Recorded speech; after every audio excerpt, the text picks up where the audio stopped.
Speaker कौमी assembly ने PTI के मजीद 43 अरकान कौमी असम्बली के इस्तीफे मंजूर कर लिए हैं। ज़राए स्पीकर ऑफिस के मुताबिक स्पीकर ने 43 अरकान के इस्तीफे मंजूरी की समरी इलेक्शन कमीशन को भी भिजवा दी है। पीटीआई के 43 अरकान के इस्तीफे मंजूरी की समरी इलेक्शन कमीशन को मौसूल हो गई है। मजीद बात करेंगे सीनियर सहाफ़ी तजियाकार हामिद मीर साहब हमारे साथ लाइन पर मौजूद है। हामिद मीर साहब, कहिएगा, आज मजीद 43 अरकान के इस्तीफे कौमी असम्बली में मंजूर कर लिए गए हैं, आप क्या कहेंगे इस पर? देखिए, मैं तो यही कह सकता हूँ कि पहले हम सिर्फ कहते थे कि इमरान खान यू टर्न लेते हैं, तो अब स्पीकर कौमी असम्बली जो है उन्होंने भी यू टर्न लिया है, क्योंकि ये तो बार बार यही कह रहे थे कि पीटीआई वाले जो हैं वो असम्बली में वापस आए हैं। और जब उन्होंने इशारा दिया कि असम्बली में हम वापस आ रहे हैं, तो उन्होंने फिर 3 फेजेस में, यानी कि 3 किस्तों में उनके इस्तीफे कबूल कर लिए हैं। और कल तो पीटीआई के एमएनए जो हैं वो उन्होंने स्पीकर से रब्ता भी करने की कोशिश की। उन्होंने स्पीकर साहब के ऑफिस को मुतला किया कि हमने अपने इस्तीफे वापस ले लिए हैं, उनको लिख के भी दे दिया। इसके बावजूद अब उनके इस्तीफे कबूल कर लिए गए हैं। और जाहिर बात है, जो पाकिस्तान तहरीक इंसाफ के जो एमएनए हैं उनका यही कहना है कि ये स्पीकर साहब ने एक गैर कानूनी काम किया है। टेक्निकली तो वो ठीक कहते हैं, लेकिन साथ ही साथ फिर उनको ये भी वजाहत करनी चाहिए कि फिर 10 महीने तक वो कौमी असम्बली से क्यों गायब रहे। पहले वो कोर्ट में गए थे कि जी हमारे इस्तीफे कबूल नहीं किए जा रहे, और स्पीकर से कहें कि हमारे इस्तीफे कबूल करें। अब हो सकता है कि वो कोर्ट में जाएं और वो कहें जी कि ये हमारे इस्तीफे क्यों कबूल किए गए हैं, तो हर मामला जो है वो कोर्ट में ले जाते हैं। इससे ये भी साबित हो गया है कि एक तरफ अगर स्पीकर कौमी असम्बली जो है उन्होंने यू टर्न लिया और उन्होंने इस्तीफे कबूल करके तो हुकूमत की एक सियासी कमजोरी का एतराफ़ किया है, तो दूसरी तरफ पाकिस्तान तहरीक इंसाफ ने जो इस्तीफे देने का फैसला किया था वो सोच समझ कर नहीं किया था, और अब उनको अपनी गलती का एहसास हुआ है और अब वो वापस असम्बली में जाना चाहते हैं। तो अब हुकूमत जो है वो उनको असम्बली में वापस नहीं आने देना चाहती। इसमें इस पहलू को शायद स्पीकर साहब ने नजरअंदाज कर दिया है कि अगर 100 से ज्यादा एमएनए जो हैं वो इस हाउस का हिस्सा नहीं है और 2-3 महीने तक ये हाउस जो है ये खाली रहेगा, तो इस हाउस में जो लेजिस्लेशन होगी उसकी कोई अहमियत नहीं होगी।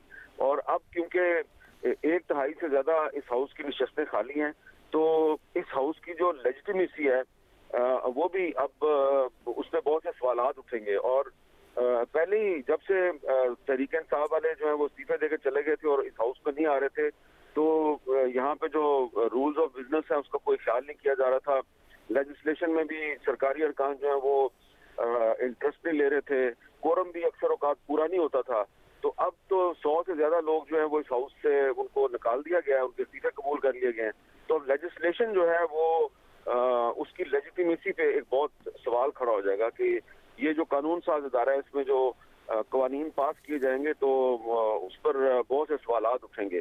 तो अगर तहरीक इंसाफ ने गलती की और उसने गलत किया और 10 महीने तक वो हाउस से गायब रहे और अब अगर वापस आना चाहते थे तो उनको वापस आने देना चाहिए था, और उन्होंने भी गलती की है। और स्पीकर साहब ने जो किया है वो गलती नहीं है, मेरा ख्याल है वो उसको गलती से कोई बड़ी चीज करार देना चाहिए। टेक्निकली तो स्पीकर साहब यही कहेंगे कि मैं ठीक हूँ, लेकिन मेरा ख्याल है पॉलिटिकली ये ठीक नहीं किया उन्होंने। पॉलिटिकली ठीक नहीं किया। मीर साहब, अब जिस तरह आप कह रहे हैं कि 100 से ज़्यादा अरकान पार्लियामेंट को निकाल दिया गया है, तकरीबन 124 अरकान के इस्तीफे मंजूर हुए हैं, तो अब आपको क्या लगता है कि तमाम अरकान बाहर आएंगे, सियासी दर्जा हरारत बढ़ेगा? इस सारी सूरत हाल को कैसे देखते हैं? सियासी दर्जा हरारत बढ़ाने का अब मैं इसमें क्या कहूँ, क्योंकि मुझे अभी उनके मौक़िफ़ का पता नहीं है, ना ही तहरीक इंसाफ ने इंतज़ार किया है कि इस पे वो उनके जो पार्टी की क़यादत है वो क्या कहती है। आज तो वो पंजाब के निगरान चीफ मिनिस्टर की अपॉइंटमेंट पे एहतजाज कर रहे हैं लाहौर में, कल वो निगरान चीफ मिनिस्टर के खिलाफ इस्लामाबाद में एहतजाज कर रहे हैं। हो सकता है कि ये एमएनए जो है ये दोबारा शायद दस्तूर पे आ जाएं और वहाँ पे भी एहतजाज करें। तो ये यकीनन हुकूमत को पता था कि अगर वो इस तरह का कोई काम करेगी तो दोबारा सियासी दर्जा हरारत बढ़ेगा। लेकिन अब देखना यह है कि इमरान खान साहब जो हैं वो अब कितनी नशस्तों पे दोबारा इलेक्शन लड़ेंगे। फवाद चौधरी साहब का रद्द-ए-अमल आए कि ये सब कुछ राजा रियाज को बचाने के लिए किया जा रहा है और अब एक रबर स्टैंप हो गई है कौमी असम्बली। देखिए, राजा रियाज साहब जो है ना, उनको तो टेक्निकली वो ऑपोजिशन लीडर है, उन्हें तो कभी किसी ने ऑपोजिशन लीडर समझा ही नहीं है। हाउस में भी वो कभी उन्होंने हुकूमत पे ना तनकीद की है, ना कोई सवाल उठाया। तो ये तो फवाद चौधरी साहब की बात दुरुस्त नजर आती है कि उनको राजा रियाज साहब की जो अपोजिशन लीडर की कुर्सी है उसको बचाने के लिए किया गया, लेकिन ये बात इतनी सादा नहीं है।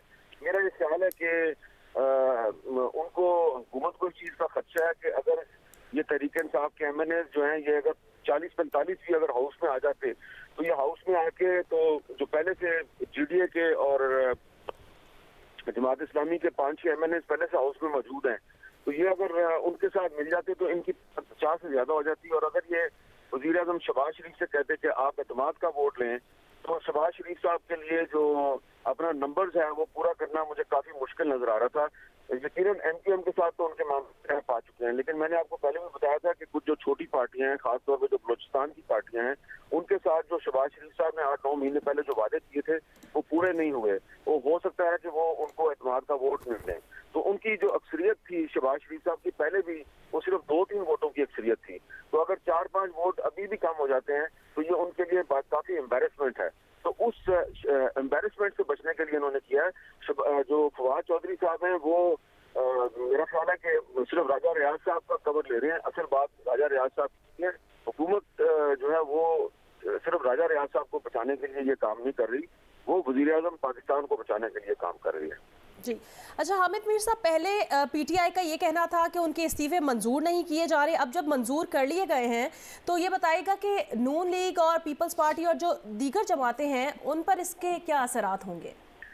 इनके तीनों के असरात को छोड़े ना, अवाम जो है वो ये समझेंगे कि ये तीनों पार्टियां जो हैं इनमें कोई फर्क नहीं है। ये आइन और कानून की बालादस्ती पर यकीन नहीं रखती, ये सिर्फ और सिर्फ अपने जाती और सियासी मुफादात पर यकीन रखते हैं। अब देखें ना, इमरान खान साहब ने तो इस्तीफों को एक तमाशा बनाया हुआ है। पहले उन्होंने इस्तीफे दे दिए और कहा कि हम अब वापस नहीं जाएंगे, फिर उन्होंने इस्तीफे वापस ले लिए और अब वो वापस जाना चाहते हैं तो उनको नहीं आने देना चाह रही। इसी तरह उन्होंने इसी खेल तमाशे में 2 सूबाई असम्बलियां जो है उनको भी डिसॉल्व कर दिया है। ये भी नहीं सोचा कि असम्बलियां डिसॉल्व हो जाएंगी तो उसके बाद इलेक्शन जो है वो टाइम पे कैसे होगा। इलेक्शन कमीशन के पास फंड ही नहीं है। अभी तक 200 असम्बलियों का ऐलान ही नहीं हुआ कि असम्बलियां डिसॉल्व होने के बाद इलेक्शन का ऐलान ही नहीं हुआ। दूसरी तरफ हुकूमत जो है वो पहले दिन से कह रही थी कि जी तहरीक इंसाफ वाले वापस आए, असम्बली में वापस आए। जब वो उन्होंने वापस आने का फैसला किया तो अब वो उनको वापस नहीं आने देना चाह रहे। तो आप जरा गौर करें कि ये तीनों जो बड़ी पार्टियां हैं, तहरीक इंसाफ, मुस्लिम लीग नून और पीपल्स पार्टी, इन तीनों ने पिछले कुछ अर्से में माली करीब में मुख्तलिफ इशूज पे इसी तरह के यू टर्न्स लिए हैं। अब ये नहीं कह सकती मुस्लिम लीग नून और पीपल्स पार्टी के इमरान खान यू टर्न लेता है, और इमरान खान ये नहीं कह सकते कि पीपल्स पार्टी और मुस्लिम लीग नून जो है वो जाती मुफादात और सियासी मुफादात की सियासत करिए। तीनों ने जो कुछ किया पिछले 2-3 महीने में, वो तीनों में फर्क खत्म हो गया और तीनों में जो है वो नजर ही नहीं आ रहा कि जो मुल्क के इस वक्त हालात हैं उसका कोई हालात की नजाकत का तीनों को कोई एहसास नजर नहीं आ रहा। और इसीलिए इन तीनों पार्टियों के अंदर इस वक्त शदीद रिजेंटमेंट है और तीनों पार्टियों के अंदर रिजेंटमेंट जो है वो आपको थोड़े दिनों में नजर आएगी कि इन तीनों पार्टियों के बहुत से लोग जो है वो आहिस्ता आहिस्ता अपनी अपनी क़यादत के खिलाफ ऐलान बगावत कर देंगे। ठीक है मीर साहब, आप भी साथ